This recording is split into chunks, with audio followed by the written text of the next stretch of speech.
Magandang umaga Pilipinas, nagbabalik po ang Panahon TV again po para po sa mga kabubukas pa lamang ng kanilang mga telebisyon. Narito po ang mga walang pasok ngayong araw po ng Lunes dahil po yan sa epekto nga ng bagyong Egay at hindi lamang po pinalalakasin po nito itong hanging habagat. Kaya maulang panahon din ang mararanasan sa ilang areas. Kabilang nga po dito ang Ilocos Sur kung saan wala pong pasok ang lahat ng antas.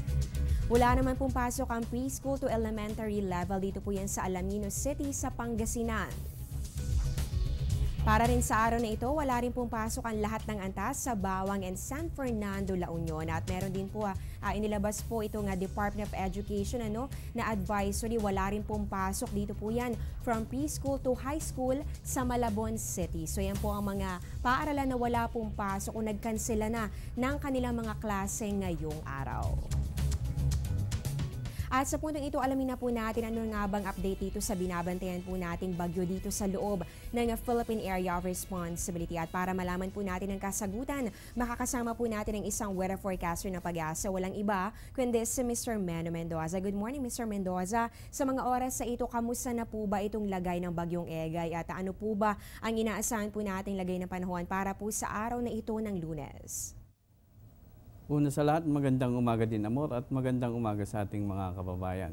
Para sa ating update tungkol sa bagyong si Egay, sa kasalukuyan ito'y huling namataan natin sa layong 135 kilometers southwest ng Lawag City at ito'y may taglay na lakas na hangin pa rin umaabot sa 85 kilometers per hour malapit sa gitna at may mga pagbugso pa rin na umaabot sa 100 kilometers per hour.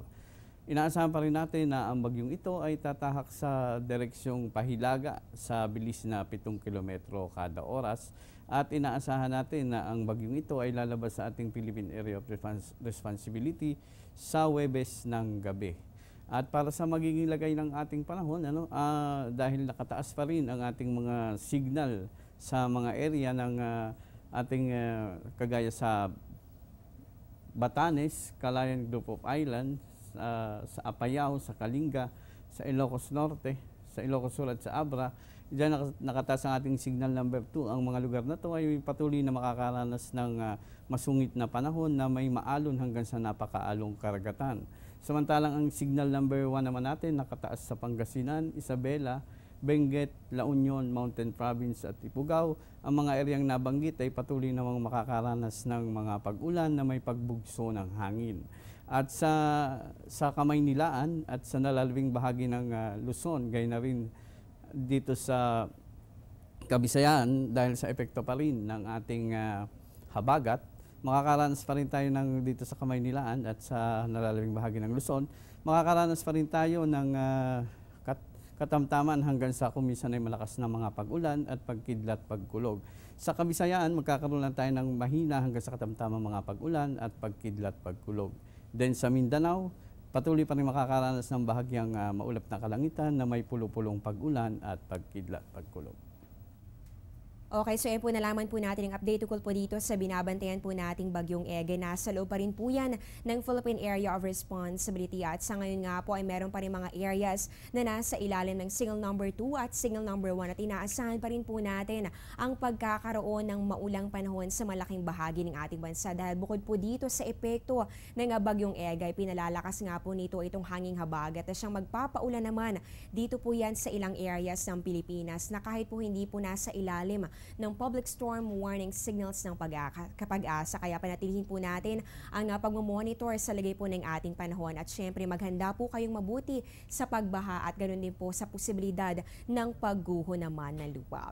At ito naman po Mr. Mendoza, bukod po dito sa bagyong Egay, nagbabantay din po tayo dito naman kay bagyong Tianhom sa labas po ng Philippine Area of Responsibility. Kamusta na po ba itong bagyong Tianhom? At bukod po dito, meron pa ba tayong inaasahan na ibang weather disturbances na posible pong makaapekto dito sa ating bansa sa mga susunod na mga araw?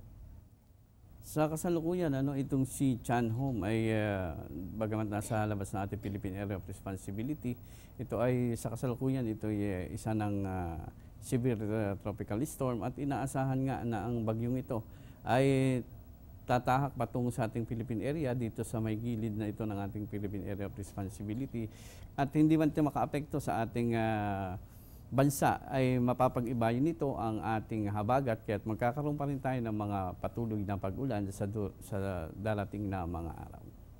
Ayan po, ulitin ko lamang po itong bagyong Tianho, bagamat po hindi po natin inaasahan ang pagtama nito dito sa ating bansa o yung direktang epekto, no? Yung indirect effect naman po nito, posible po nitong pag-ibayuhin pa ito nga southwest monsoon o hanging habagat. Kaya inaasahan pa rin po natin na talagang mukhang magiging maulan pa rin ang ating panahon sa mga susunod na araw. At ito naman po, Mr. Mendoza, no, kapag po merong sama ng panahon o bagyo dito sa loob ng ating boundary, ay lagi po nitong pinalalakas nga itong hanging habagat. So ano po ba ang reason behind this? Bakit po ba lumalakas ang hanging habagat kapag po merong weather disturbance dito sa loob ng ating POR? Okay, pag ganitong panahon kasi dahil nga ang track ng ating bagyo ay usually ay nandito papunta sa Northern Luzon. Kapag nandito sa Philippine Area of Responsibility at ito'y nandito sa may bandang Northern Luzon, kahit na ito ay LPA lamang, ay patuloy nitong hahatakin ng ating southwest monsoon dahil nga ang direksyon ng ating southwest monsoon ay papunta sa norte at kaya dahil nandun ang bagyo ay pinapalakas nito ang ating hanging habagat.